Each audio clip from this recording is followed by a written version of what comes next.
Sassy Girl.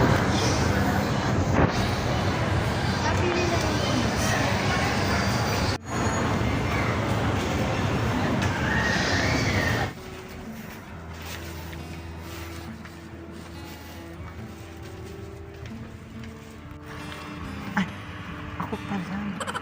Ako pala ang tao. Nakatakot naman. Dito tayo sa F8. Dito tayo nakadestino. Sorry. F8. So, eto yun.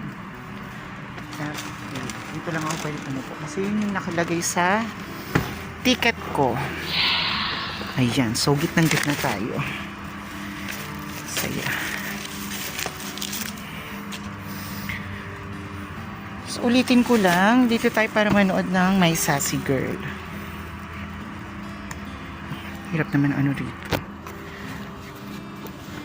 Ako pa lang yun nandito. Mag-i-start yung cinema ng ano, ng 12:15. So, nandito na tayo ng 12:02. So, malapit-lapit na. Wala pang katao-tao. Ako pala. Ayan. So, maya-maya, makakapanood tayo ng version natin, ng sarili nating version ng My Sassy Girl. So,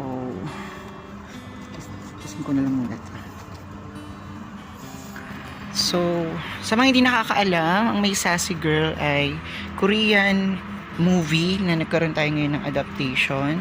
At si Pepe Herrera and Tony Gonzaga ang bibida. So, excited ako kasi ito, almost 2 decade ata bago sila nagkaroon ng adaptation. Mukha namang maganda kasi marami namang nanood. Titingnan natin yung mga ginawa nilang Pinoy twist or Pinoy flavor dun sa movie. Katakot. Natatakot ako kasi meron silang sounds na gumaganon-ganon.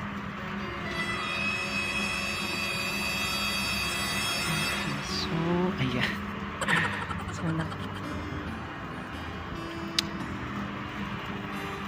Wala akong kasama kasi ayaw nilang manood. Tinatamad daw sila. So, ako na lang.